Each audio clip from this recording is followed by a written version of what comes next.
नमस्कार साथियों, एक बार फिर से शारदा सदन ग्रुप ऑफ एजुकेशन चैनल पर आपका हार्दिक अभिनंदन है। हम संस्कृत व्याकरण में समास पढ़ रहे थे। पिछले वीडियो में हमने पढ़ा था तत्पुरुष और अव्ययीभाव समास हमने पढ़ लिया था अच्छी तरह से। आशा करता हूँ कि आपको समझ में आए होंगे। अब हम अगला समास लेते हैं।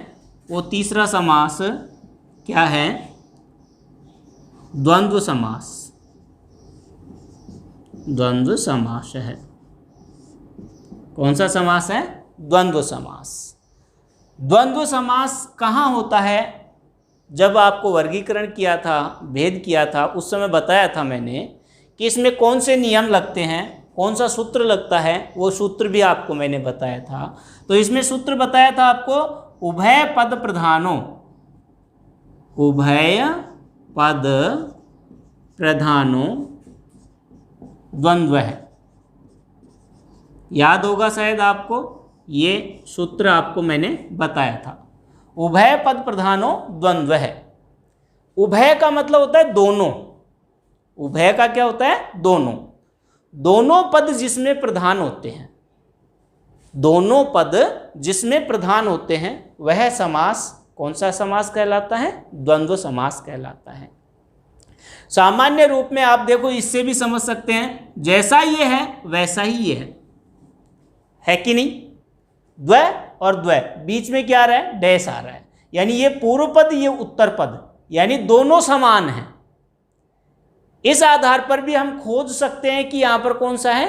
द्वंद्व समास है। समझ में आ रहा है ना आपको? द्वंद्व समास किसे कहते हैं? इसकी परिभाषा होती है यस्मिन समासे, यस्मिन समासे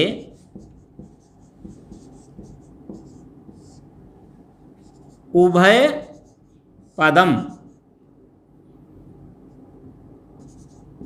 प्रधानम भवति अथवा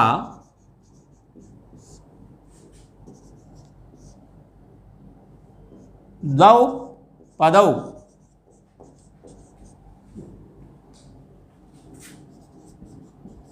समानं भवति स द्वंद्व समासः इति कथ्यते।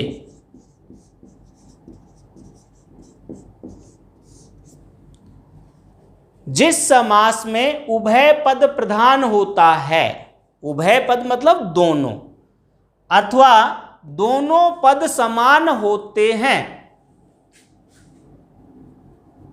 सॉरी यहां द्विवचन होगा, भवतः, दोनों पद समान होते हैं, वह द्वंद्व समास कहलाता है। उसे हम क्या कहेंगे? द्वंद्व समास कहेंगे। किसमें? जिसमें या तो कहें उभय पद या दोनों पद समान होते हैं। देखो, ये पहचान करते हैं इसकी, जब विग्रह करते हैं ना, तो विग्रह में किसका प्रयोग होता है? च का प्रयोग होता है। जब इस समास का विग्रह किया जाता है तो किसका प्रयोग होता है? च का। हर पद के साथ में, पूर्व पद हो उत्तर पद हो, दोनों के साथ में च का प्रयोग होगा, तब वह विग्रह कहलाएगा। जैसे फॉर एग्जाम्पल हम देखते हैं, राधा कृष्णौ। राधा कृष्णौ, तो इसका विग्रह करेंगे तब क्या आएगा? राधा च कृष्णः च इति। राधा च कृष्ण च इति। अब यहाँ विसर्ग मत लगा देना, नहीं तो बहुवचन हो जाएगी राधा, सिंगल ही होगा, क्योंकि आकारांत स्त्रीलिंग है। एक वचन में, प्रथमा विभक्ति एक वचन में राधा ही होगा। राधा च कृष्ण च इति। ठीक है, विग्रह कर सकते हैं। तो किसका प्रयोग हुआ है इसमें? च का। ये पहचान कर सकते हैं कि यहाँ कौन सा समास है? द्वंद्व समास है। दूसरा उदाहरण देखते हैं, सीता रामौ।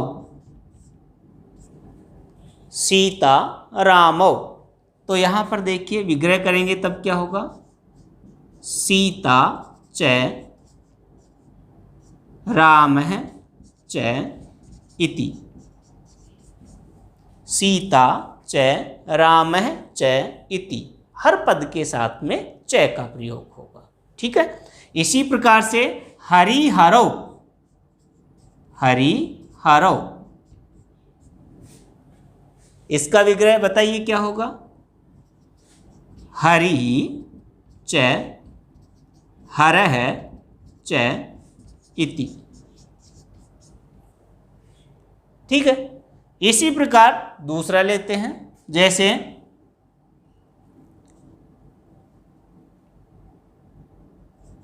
राम रहीमौ, राम रहीमौ। तो यहां देखिए क्या हो जाएगा, रामः च रहीमः च इति। नपुंसक लिंग में आ जाए तो कैसे करेंगे, जैसे कंद मूल फलानी, कंद मूल फलानी। तो इसका विग्रह करेंगे तो क्या होगा, कंदम च मूलम च फलम च इति। शायद समझ गए होंगे आप कि यहां कौन सा समास है, द्वंद्व समास है। देखो पहचान जो है वो च की है, च से इसको पहचान सकते हैं। ठीक है। द्विवचन होता है तो समस्त पद में औ की मात्रा मिलेगी अंत में, संभवतः है। और नपुंसक लिंग होता है और बहुवचन होता है उसमें तो आनी, देखो जैसे इसमें मिला है। ठीक है। जैसे एक उदाहरण और ले लो, माता पितरौ। कई बार क्या आता है, पितरौ सिंगल ही आ जाता है, तो सेम ही है, इसमें कोई अंतर नहीं है। तो इसका विग्रह करेंगे तब क्या होगा, माता च पिता च इति। माता च पिता च इति। समझ गए आप। तो ये था आपका द्वंद्व समास। द्वंद्व समास अच्छी तरह से समझ में आया होगा। अब हम अगला लेते हैं,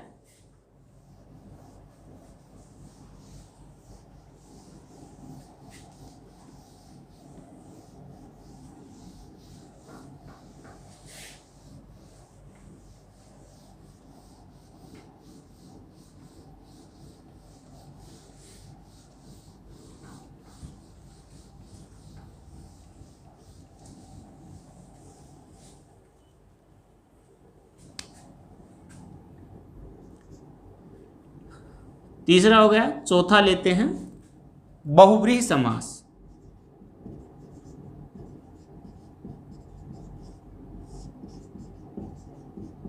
बहुव्रीहि समास है, बहुव्रीहि। अब यहां पर देखिए, बहु का मतलब होता है बहुत से, व्रीहि का मतलब होता है चावल। क्या होता है, चावल। तो देखो चावल की खेती, हम काश्तकार हैं तो इतना जरूर जानते हैं, किसान वर्ग से आते हैं तो हम इतना ज़रूर जानते हैं कि चावल की पौध तैयार होती है। आपने भी देखा होगा, बिल्कुल पानी जहाँ होता है, पानी भरा होता है जिस खेती में, उसमें पौधारोपण किया जाता है, उसकी पौध लगाई जाती है, नहीं कि बीज डाले जाते हैं। पहले पौध तैयार होती है, उसके बाद में उस पौध को उखाड़कर खेतों में लगाया जाता है। ठीक है। पहले तो बीज कहाँ डाला, जहाँ पौध तैयार हुई, फिर उसे उखाड़ा, खेत में लगाया गया, खेत में उसने फल दिया, यानी अन्न पैदा हुआ, चावल पैदा हुए। उन चावलों को ले जाकर किसान मंडी में बेच देता है, और फिर उसका उपभोग कौन करता है, जो खरीदता है वो उसे खाता है। अब देखो कितने स्टेप्स हो गई। पहला पौध तैयार हुई, उसको फायदा नहीं मिला, जिसने तैयार किया वो खाया उसको नहीं, इसका मतलब इसमें पूर्व पद भी प्रधान नहीं है। नंबर 2, फिर खेत में बोया, यानी उत्तर पद, वहाँ भी उसे फल नहीं मिला, यानी उसका उपभोग उसने नहीं किया। मंडी ले जाकर जो खरीदता है उसको, उसने उसका उपभोग किया। तो तीसरा ही अर्थ इसमें निकलता है। न पूर्व पद प्रधान होता है न उत्तर पद प्रधान होता है, इसमें तो कौन सा होता है, अन्य पद प्रधान होता है।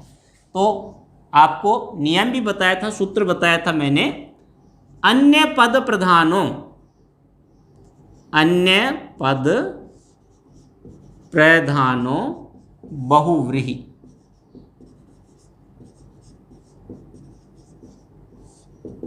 जिस समास में अन्य पद प्रधान होता है, यानी न पूर्व पद न उत्तर पद, जिसमें अन्य पद प्रधान होता है, उसे हम क्या कहते हैं, बहुव्रीहि समास कहते हैं। परिभाषा देखते हैं। यस्मिन् समासे अन्य पदम प्रधानम भवति स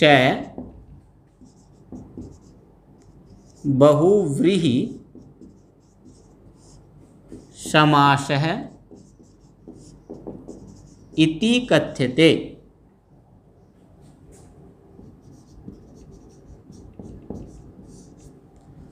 जिस समास में अन्य पद प्रधान होता है वह बहुव्रीहि समास कहलाता है, उसे क्या कहते हैं, बहुव्रीहि समास कहते हैं। समझ में आ गया आपको। बहुव्रीहि समास किससे कहते हैं, जिसमें अन्य पद प्रधान होता है, यानी कहने का मतलब जो समास कोई अन्य अर्थ देता है, किसी अन्य अर्थ के लिए वह रूढ़ हो गया है, तो उसे कहते हैं हम बहुव्रीहि समास। फॉर एग्जाम्पल, एग्जाम्पल देखते हैं। जैसे नीलकंठ है, नीलकंठ है, क्या होगा, नीलकंठ नाम लेते ही हमें अर्थ क्या आभास होता है, शिव, यही होता है ना, क्योंकि नीला उसका कंठ है। तो विग्रह करेंगे तो क्या होगा, नीलम कंठ है यस्य स इति। नीला है कंठ जिसका वह, नीला है कंठ जिसका वह, तीसरा अर्थ हो गया। तीसरा अर्थ क्या निकलेगा, शिव। जैसे लंबोदर है, लंबोदर है, तो इसका विग्रह क्या होगा, लंबम उदरम यस्य सः इति। लंबा है उदर जिसका वह, यानी कौन होता है, कौन होता है, गणेश। इसी प्रकार से चक्रपाणि, चक्रपाणि क्या होगा, चक्रम पाणौ अस्ति यह स इति। चक्र हाथ में है जिसके वह, अर्थात विष्णु, तीसरा अर्थ निकलता है। इसी प्रकार से चंद्र, चंद्र शेखर है, चंद्र शेखर है, इसका विग्रह क्या होगा, चंद्र है शेखरे अस्ति यस्य सः इति। चंद्रमा शिखा में है जिसके वह, चंद्रमा शिखा में है जिसके वह, यानी चंद्रमा जिसकी शिखा चोटी में है, किसके, शिव के। ठीक है, तो वहां कौन सा होगा, बहुव्रीहि समास होगा। इसी प्रकार दूसरा देखते हैं, स विनय या स विनयम, तो यहाँ सहयेन के योग में आता है, सहयोग के योग में बहुव्रीहि होती है, बहुव्रीहि समास होता है। कैसे? विनयेन, विनयेन सह इति, विनय के साथ। समझ में आ रहा है आपको? इसी प्रकार से स विद्या, स विद्या, विद्यया सह इति, विद्या के साथ। तो यहां भी कौन सा होगा? बहुव्रीहि समास होगा। कर सकते हैं आसानी से। तो ये था आपका बहुव्रीहि समास। बहुत से उदाहरण हैं, जितने उदाहरण आप अभ्यास करेंगे उतने ही आपको अधिक समझ में आएंगे। अगला लेते हैं। ये 4 तो मूल थे। आपको मैंने जब वर्गीकरण किया था उस समय बताया था कि मूलतः 4 ही प्रकार होते हैं, लेकिन भामह के बाद के आचार्यों ने 6 भेद कर दिए हैं। 2 भेद और बचे हैं, वो भेद आपको मैं बताने जा रहा हूं। 5वां कर्मधारय, कर्मधारय समास है। इसमें मैंने आपको 4 नियम बताए थे। उन चारों नियमों के आधार पर हम इस समास को समझेंगे। पहले इसकी परिभाषा देख लेते हैं। यस्मिन् समासे विशेषण विशिष्य भाव है, उपमान उपमेय भाव है, भवति स कर्मधारय समास है इति कथ्यते। जिस समास में विशेषण विशेष्य भाव या उपमान उपमेय भाव होता है वह कर्मधारय समास कहलाता है। अब देखो 2 बातें आ गई इसमें, एक तो विशेषण विशेष्य भाव, दूसरा उपमेय उपमान भाव।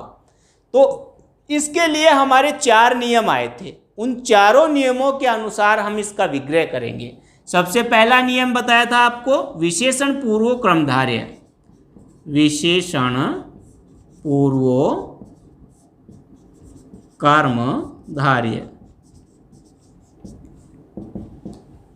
विशेषण पूर्व कर्मधारय यानी पूर्व पद में क्या हो? विशेषण हो। पूर्व पद क्या हो? विशेषण। पूर्व पद विशेषण हो।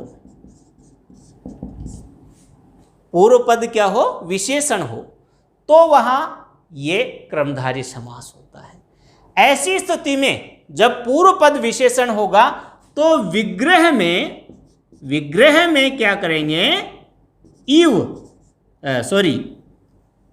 समान पद,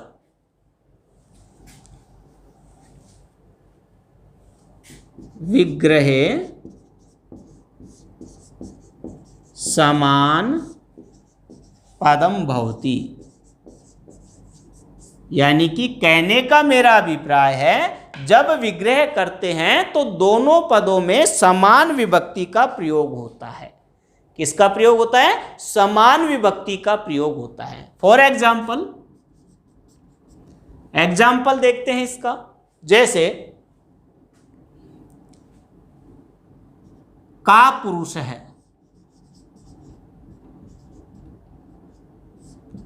का पुरुष है, का मतलब कायर, कायर पुरुष। तो पहले विशेषण आ गया ना, तो निश्चित हो जाइए यहां पर कौन सा होगा? कर्मधारय समास।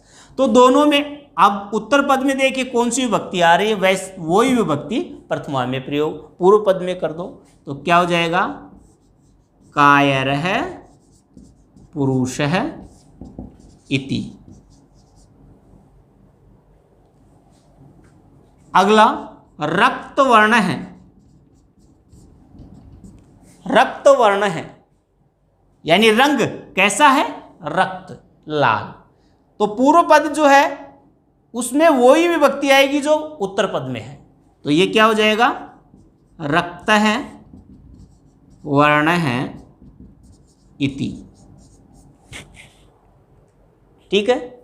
इसी प्रकार से उत्तम पुरुष है, उत्तम पुरुष है, तो विग्रह करेंगे तो क्या बनेगा, उत्तम है पुरुष है इति। उत्तम है पुरुष है इति कर सकते हो आसानी से। समझ में आ रहा है ना आपको, क्योंकि इसमें पहला पद क्या है, विशेषण है। जिस तरफ भी आप नजर दौड़ाएंगे उस तरफ आपको विशेषण अवश्य मिलेगा, उस तरफ कर्मधारय समास आपको दिखाई देगा। जैसे मोटा आदमी, पतला आदमी, अच्छा आदमी, बुरा आदमी, सुंदर महिला, सुंदर पुरुष, इसी प्रकार से छोटा व्यक्ति, बड़ा कमरा, छोटा कमरा, सुंदर कमरा, बुरा कमरा, अच्छा दृश्य, बुरा दृश्य। तो जिधर भी आप नजर डालेंगे उधर आपको यह क्रमधारय समास दिखाई देगा। समझ में आया, पहला नियम विशेषण पूर्व क्रमधारय, यानी पूर्व पद क्या हो, विशेषण होगा। तो वहां विग्रह करते समय क्या करेंगे, समान पद का प्रयोग करेंगे, यानी जो विभक्ति उत्तर पद में आ रही है वही विभक्ति प्रथम पद में यानी पूर्व पद में होनी चाहिए। अब बात करें नंबर 2, क्रमधारय समास में दूसरा,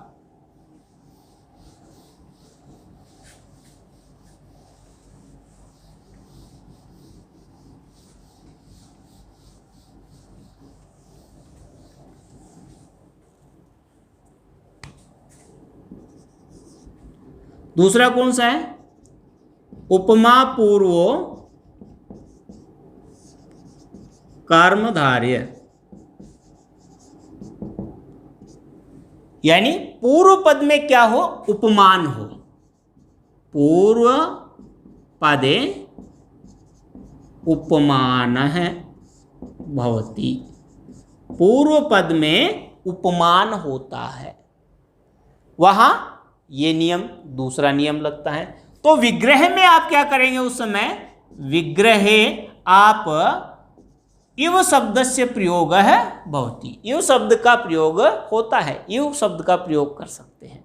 कब, दोनों पदों के बीच, पूर्व पद और उत्तर पद दोनों के बीच में किसका प्रयोग करेंगे, इव का प्रयोग करेंगे। इव का मतलब होता है समान।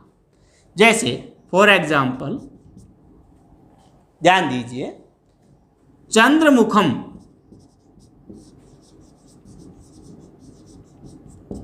चंद्रमुखम, मुख है कैसा, चंद्रमा के समान। किसके समान है, चंद्रमा के समान। तो क्या करेंगे, चंद्र है इव मुखम इति, चंद्र है इव मुखम इति। ठीक है। इसी प्रकार से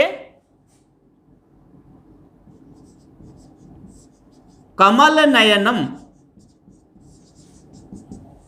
कमल नयनम, नयन है कैसे, कमल के समान। तो क्या करेंगे,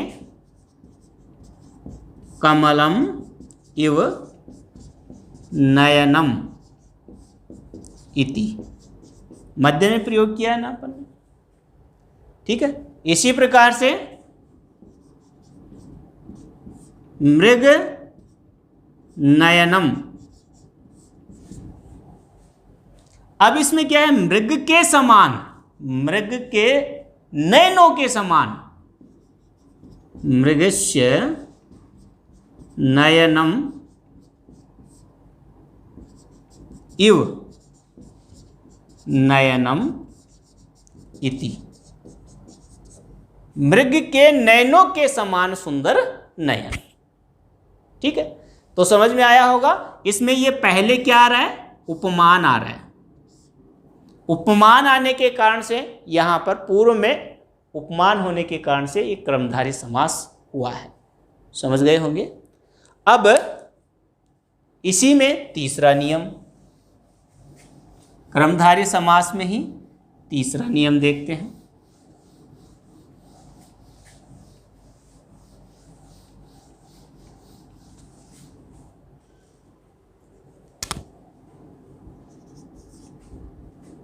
उत्तरोपमा, उत्तरोपमा कर्मधारय है। यानी ये क्या कह रहा है, उत्तर पद में उपमान हो, उत्तर पद में उपमान हो तो वहां कर्मधारय समास होता है। तो यहां क्या है, उत्तर पदे उपमान, उपमान है भवति, उत्तर पद में क्या होगा, उपमान होगा। तो यहां विग्रह करते समय क्या करना होगा, विग्रह अन्ते इव प्रयुक्त है। विग्रह में अंत में इव प्रयुक्त होता है। क्या प्रयुक्त होता है, इव।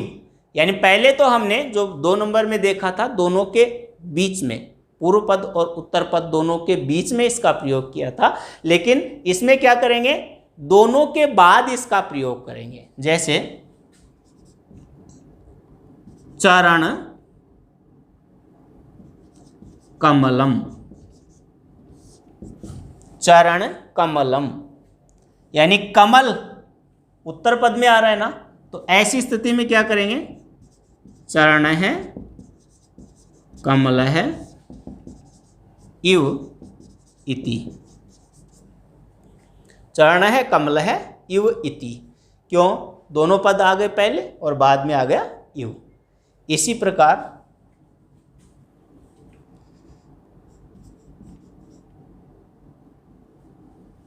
नरसिंह है, नर सिंह है, नर है, सिंह है, सिंह है, इव इति, सिंह रूपी नर। इसी प्रकार नर व्याघ्र है, विग्रह करोगे तो क्या होगा, नर है, व्याघ्र है, इव इति। समझ में आया होगा। चौथा नियम देखते हैं अब, इसी का चौथा,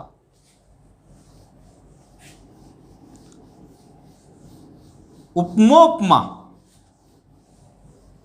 क्रमधार्य, उपमोपमा क्रमधार्य।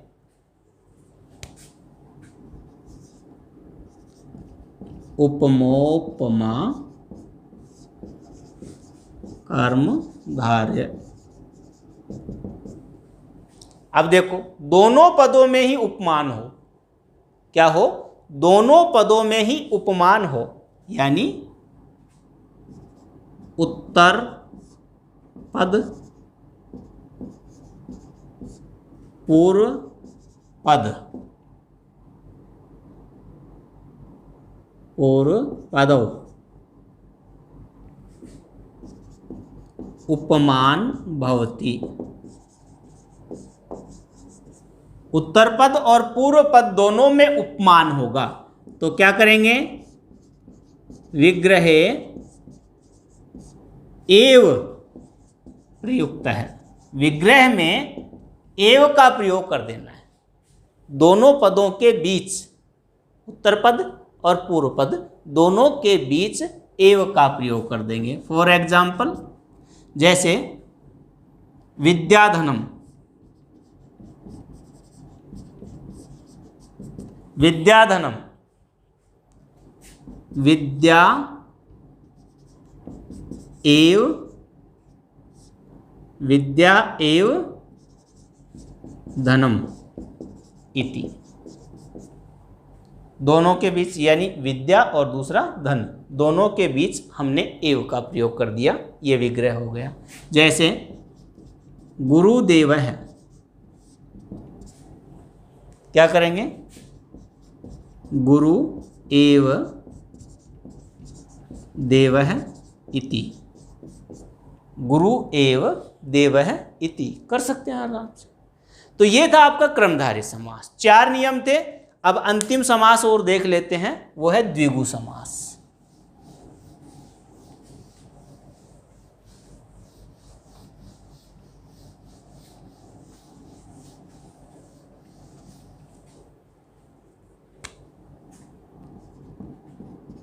द्विगु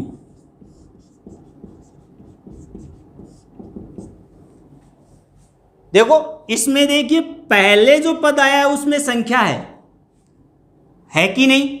तो इसी आधार पर आप कंफर्म हो जाइए, यहां द्विगु समास होगा। यानी कि समस्त पद में पहला पद जो होगा ना वो संख्यावाची होगा, वहां द्विगु समास होता है। तो इसका जो अपन नियम देखा था वो था संख्या पूर्वो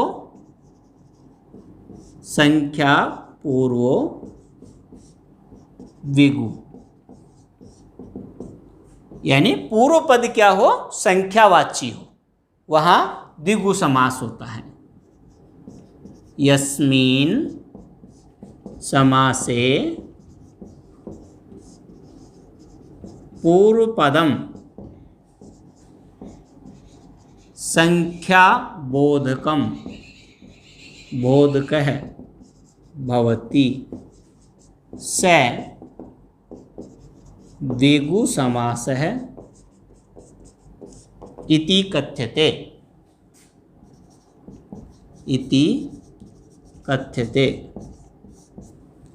पूर्व पद क्या होगा? संख्यावाची होगा, संख्या का बोध करवाएगा। इसमें क्या होता है? यह समूह या समाहार है, समाहारस्य बोधः भवति, समाहार का बोध होता है। इसमें किसका बोध होता है? समाहार का बोध होता है। विग्रह करते समय आपको समाहार शब्द का इसमें प्रयोग करना होगा। जैसे फॉर एग्जाम्पल आप देखेंगे, जैसे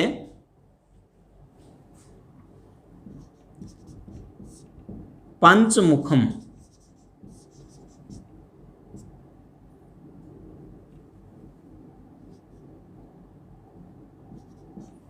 पंचमुखम, तो क्या करेंगे इसका विग्रह?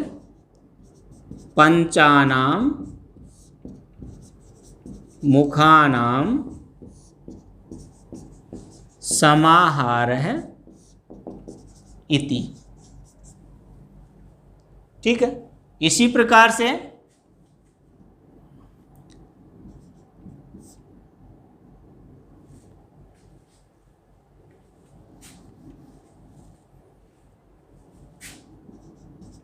पंचपात्रम, क्या होगा? पंचानाम पात्राणाम समाहारः इति। इसी प्रकार पंचवटी, तो क्या करेंगे? पंचानाम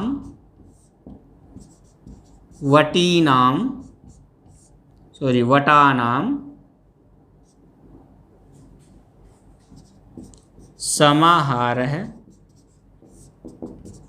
इति। षट्रत्नम,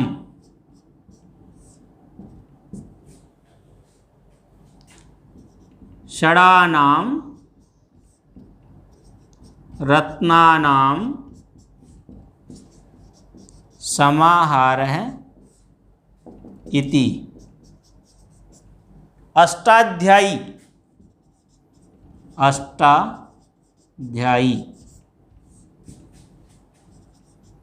अष्टानां